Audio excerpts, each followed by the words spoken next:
Hey, what's up? Guess what? Squirrel time again. Gotta go a little different with this one, I think. I'm in the mood for something strange. Oh, hey, Highwayman on the radio. Playing the song Highwayman. Fuck off, Lester. Good song. Too bad you can't hear it. You guys can't hear it. So I guess I'm gonna... No, wrong button. Turn it off. Okay, now I can hear myself talk at least. And, hey, Willie Nelson Squirrel, because I can't remember what the hell I was gonna say. That didn't take fucking long this time, did it? So, squirrel. Squirrels for squirrel, doing a squirrel, driving a truck. Truck squirrel. So yeah, felt like doing a strange squirrel. I'm keeping things fairly normal down to earth lately. I figured I'd go back down to the other world of strange. Do maybe another kind of deep space related squirrel. And it kind of interrelates a whole bunch of different topics. So again, it's one of those sort of circular topics that I have to kind of sort of pick a point in the circle and then work my way around it until what's in the middle becomes somewhat clear. I'll start a little bit, I guess, with maybe what motivates me to squirrel and why sometimes they're a little bit more jumbled than others.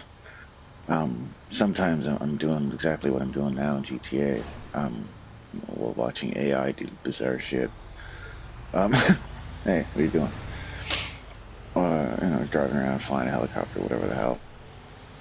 And I'm thinking stuff, and easy peasy when I'm in the game already, thinking stuff, I just hit the record button and off I go. And so those ones tend to be a bit more coherent because I'm having the thought right then and there. But quite often I'll just be sitting around staring at the TV, trying to find something to watch on YouTube or on the porch having a smoke or something. And I'll, I'll have these thoughts and ideas, and I don't want to like stop what I'm doing or stop what I'm thinking and jump up and try to load this up and then continue the thought. I tend to have the complete thought about something and think it all through and stare into space for 20 minutes, half an hour, however long the hell it takes me. And then I think, damn, that was a pretty good thought. I should go think that out loud and record it. So then I go jump on, GTA, I gotta boot it up, and I gotta get in, and I gotta find something that I feel like doing for 10, 15, 20 minutes, half an hour, however the hell long the squirrel is. And something that's gonna be at least somewhat visually entertaining to people so they'll watch, they'll have something for their eyeballs to do while their ears listen to me babble on about weird shit. So, I guess that was point one, the end. Chapter 2. Consciousness is involved in this, but I don't think I'm ready for that part right then and there. I'll just jump straight to this thing I was watching yesterday on YouTube. It was about travel over very, very long distances and the difficulties facing humanity in expanding further than just on the planet Earth. And, of course, the difficulty is it's not like you travel on Earth. I mean, a lot of respect to the explorers of old. And I'm paraphrasing Neil deGrasse Tyson here, because it was him talking about this stuff in this documentary. And he was saying, they had a lot of courage and they were facing, life and death kind of scenarios and stuff. But when they landed in North America or in the Caribbean or in Newfoundland or whatever, Vikings and Christopher Columbus and everybody else, Galileo and all that. Wait, you would think he was an telescope guy. Anyway, explorer type dudes. When they got where they were going, even if they were out of food, like they might need to take enough food with them for like ocean voyages or water or something. So there was some finite resource, thing going on. But they would land in these new worlds and there would be fruit growing somewhere and things they could eat in the woods and animals that they could kill and cook for food. So although they were perhaps in a completely uninhabited or isolated area that, away from everything they knew, it was still Earth and familiar enough that for the most part they might be able to survive. With extreme examples like the Arctic or deserts or something like that, where the environment's completely different. But that's beside the point. Let's not get lost in a desert squirrel. Fuck, I think it happened anyway. So yeah, they were talking about space travel.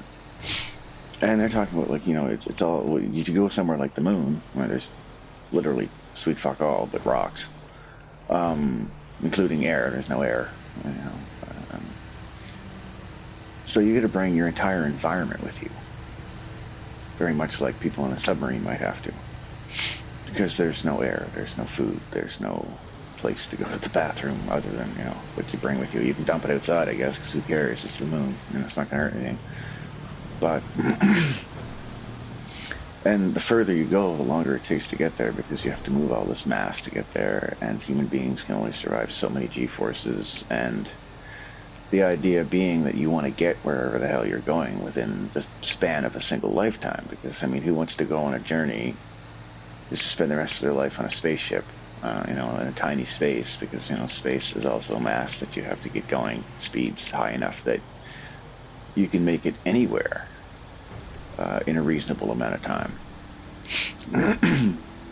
Because I think the next closest star from us that might have a solar system around, that might have life on it, is something like at least 1 light year away. So if you could get to 99% the speed of light, it still might take you, 2 years to get there. A year and a half to get there. I don't know. It's just more math than I can do right now. But we can't get anywhere near that speed right now. Not and be able to accelerate at a rate that wouldn't kill everyone on board.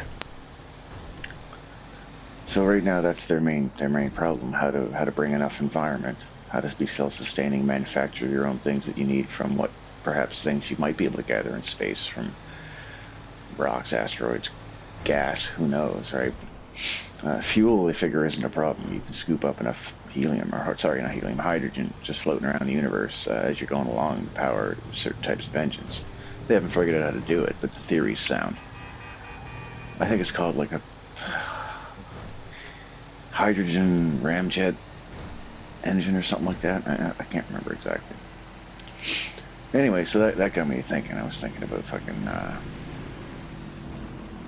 how people could space travel, right? And I'm thinking, well, the trick really is either figure out how to preserve people in this state where they're no longer susceptible to the damaging forces of G's and time, and then fully knowing that the people that they would be going, they'd have to be a one-way trip, because if it takes so damn long, you might not have a civilization on Earth to return to. But, in 50,000 years, who knows how they might evolve. You might get there and they're already at the planet, because they're like, yeah, sorry, 10,000 years later, we figured out a faster way to do it. A kick in the ass that would be, huh? But, fuck. Space irony squirrel. Stop me right in the middle of an intersection, goddammit, I don't know what the hell I was going to say next. So, space travel takes a long time. Another way of doing it, because personally I happen to believe that consciousness is fully capable of existing outside of the need of a physical body with which to interact with the reality that it's in. Our human bodies are great. They provide a safe, kind of natural place for our consciousness to be housed, and for it to interact with an environment that will teach it things about the universe at large, because, the information about the whole is contained in all its little pieces, and we're beginning to discover that, as a species, and as science furthers its research into both large-scale, like space-type stuff, dark energy, all that stuff, and small-scale, like quantum-level craziness. And they're starting to see the emergence of patterns. I think I've mentioned it before in things like the water swirling in your toilet when you flush it, whirlpools and water in nature, tornadoes, hurricanes, galaxies. All these spinning things take up shapes because of very testable and provable rules of physics, classic physics, like Newtonian physics, stuff that works at a big scale. And Newtonian squirrel. I went down a road I didn't need to go to. There's a metaphor, considering where the hell I'm at in this truck. I don't know where I'm going. That's worth a couple of breaths. I'm just going to sit here and watch the AI freak out, because I can't figure out what to do with the trailer. It's like they don't recognize it or something. And then they just kind of get up beside it, and they're in the halfway, and they don't know what to do, because they're halfway between lanes. And then I run over them, and they get mad. Alright, fuck this red light. So we're many squirrels down now. Panic has set in. Lost all focus. Just driving aimlessly, tipping my trailer all over the place. Okay, space travel. I was going on about that now. So I'm figuring if we find a way of consciously being able to leave the thing that's limiting us behind, or to find a way of putting our consciousnesses into manufactured forms that are perhaps as good of recreating a fidelity of perception, such as our human bodies give us of the world around us, and perhaps greater ranges of visual perception and audio perception and perception of other things that we just can't perceive as human beings, like radiation and etc., infrared, ultraviolet, all this other stuff, radio waves. So we could, in theory, at some point in the future, build a mechanical body with some sort of matrix to contain the energy, that signature, and the energy kind of, God, I don't even know what do you call it? What do you call consciousness outside of the body, other than a soul? I don't mean that in like a religious sense or a spiritual sense. I just mean that in as much as your thoughts moving around inside your brain with this neural synapses and all that stuff. The muscle commands being sent all over your body with bioelectric energy. The thoughts you have, the memories you have, they can't find where in the brain that's located. They can find places where it seems to be where the energy interacts in certain ways in general. Like this part of the brain is in general for sight, this part is hearing. But there have been people that have lost large portions of their brain, either completely, like in a physical sense, or at least lost the function of it in some other physical sense, but where, like the part of the brain's still there, but it doesn't work. And they haven't lost memories that perhaps in a previous brain scan showed brain activity in a certain place when they thought of their first dog, I don't know. And then later on, when they asked them to think about their first dog, they could still remember it. But now that activity happens in a different part of the brain, and maybe they remember different things about that dog, but they still remember the dog. Or it might take them longer to remember that specific thing because they have to go through it, perhaps a different neural pattern, because long-term memory is set down physically in the brain to some degree. Your neurons will kind of hardwire, which is why they say it's hard to teach an old dog new tricks, because you're wiring new neurons in a brain that's less flexible than it was when it was younger. But the flexibility of young developing brains is something that's for a whole entire other squirrel. I happen to have a friend who's got a friggin' master's in the thing, and she was going for a doctorate. So you can learn a hell of a lot about growing baby brains in all species of things. Ah, crap. Baby brain squirrel. Run away, it's a baby brain squirrel. Well, I've really gone down the rabbit hole there.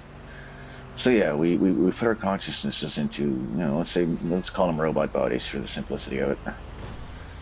And those bodies don't decay. They can be maintained. Parts can be replaced and repaired. And the consciousness is merely using that mechanical sort of interface to go out and explore the world much in the way a human body would go physically explore the world. And that's simply as a safe measure, maybe perhaps like a locality for the consciousness to rest in should something happen to I don't know, cause the machine to break down, much like a human body might go unconscious. Well, you can be unconscious or be in a coma or sleep without your soul leaving your body and never coming back. And in relation to that, I believe, I've had, and you can have, out-of-body experiences where you consciously move your consciousness somewhere other than where your body's located, and you always snap back whenever you kind of like stop paying attention. It's a natural reflex. So if we could simply create a form with which we could interact in that way and have inbuilt things like that, then we could theoretically build whatever body we need for whatever situation we need and have multiple bodies on hand. And when those bodies are not in use, if you want to keep a soul and a mind entertained for tens of thousands of years, it's very simple in a virtual world where consciousness takes up a non-physical kind of space and merely needs this sort of physical thing with which to be attached, to give it direction, to get it to where it needs to be without it getting lost. Because I think, although a regular person can be trained to function and to exist in a conscious, logical way in these sort of out-of-body, transhuman sort of experiences, transhumanistic sort of experiences, they might not perhaps be ready to navigate to a specific point in the universe using purely their own consciousness as a vessel, which I think that's sort of, like Jedi level kind of out-of-body sort of attainment of skill kind of thing, which I believe humanity and other residing consciousnesses within the realm of humanity that perhaps might not be human are all capable of, at some point, attaining that level of mastery over themselves. And of course, that leads you into the ability to communicate directly mind to mind, soul to soul, to create virtual spaces that you can completely manifest into from the level of perception. Something like this, you could just, hey, we're bored, let's go into a GTA world. Maybe like the holodeck in Star Trek, for as far as you can tell, for every perception you might make about this virtual world that you're in, it seems real, or like the Matrix in the Matrix movies. And within that realm, you could create whatever the hell kind of existence you might want. And much as in, per my own kind of personal beliefs anyway, I believe in reincarnation and that eventually a person can learn to recall things and have the process of going from life to life and what happens in between be an unbroken line of memory at some point. And there's other belief systems around the world and people that believe the same thing and at least have proven it to themselves. I'm not trying to sound special. I don't think anybody can do it. It's just a matter that most people don't put enough serious thought into the idea to think that they might be able to actually do it as a reality rather than just some sort of concept they've read about or something they think is you're supposed to try it makes you feel better, but nobody ever expects to actually get there. It's like finding out Santa Claus is real or something. I don't know if it's a bad analogy or not, but whatever. Well, I got a bit of a fucking cosmic squirrel there. Didn't even fucking mean to pardon my French, but I didn't even mean to start talking about that crap. It just sort of went down a hole. That was a good random squirrel. It actually went somewhere. Sometimes you gotta follow the squirrels. That's the moral for today's squirrel. Follow the squirrel. Just don't follow every squirrel. Be choosy. Be a good squirrel follower. And follow squirrels that pique your interest, even if sometimes they're squirrels that scare you. Looks like this guy wants to start some shit. Wait, oh yeah, I can't fit through there. Go ahead, buddy. I guess now I get to the point where I pause and I wonder, am I done? Did I kind of go far enough? I was thinking about maybe talking about how you might train a person to get to that point where they can function rationally in such unusual circumstances for human consciousness to have to function in, such as inhabiting a robot body or being in like a virtual space for long periods of time that seem like as real as reality seems to us now in our bodies.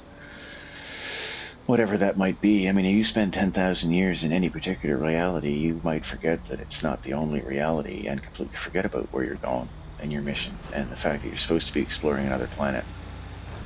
You might at some point realize, why am I still stuck to these machines when my consciousness is free to go wherever the hell I want? You might have a lot of people abandon ship. Just jump free into the universe somewhere, free of their bodies and everything, and you never see them again, and then all of a sudden you're left with some sort of crewless missile filled with brainless robots smacking into the face of the planet somewhere. Sounds like a premise for a good book. Maybe I'll write it someday when I'm retired and I have time to do shit. But yeah, so cautionary tale, and wow, I've somehow wound up right beside the car I parked probably 2 hours ago when I started screwing around. Because I had to find a truck. I had to find somewhere cool to drive from. stupid AI are all screwing things up and messing up the truck and shit. Cops, all that crap. And here I am, back to my car where I left it, where I found this truck right here. So I guess that's probably it. Yeah, I think I'm done. So it feels like about 20 minutes. I blathered on about shit that's really complicated, but I think I've kind of blathered on about enough random crap that's interesting enough that people are going to be like, oh, that was pretty deep shit. I should go out in the porch and smoke something and think about it or something, or not smoke something, whatever. Do what you want. Be good to one another. Don't stop thinking. I'm going to stare over there at the moon, just past my beautiful truck. Think about trucking. Space. Think about space trucking. Maybe I'll put that on the headphones. Go trucking some more. Anyway. Have a good one. And we'll see you next time I squirrel. Well, maybe it won't be this weird. Maybe I'll talk about mind spiders. Ooh, some of you just shuddered in recognition, didn't you? You know what? I think maybe my next one will be mind spiders. I'll let the cat out of the bag now, and then they'll give me a reason to do it later. I've been shying away from it because it's kind of a hard topic to talk about. Not because it's like traumatic or anything, just because it's really hard to put that kind of thing into words. But anyway, next time, I'll try. So, yeah, mind spider squirrel coming up soonish.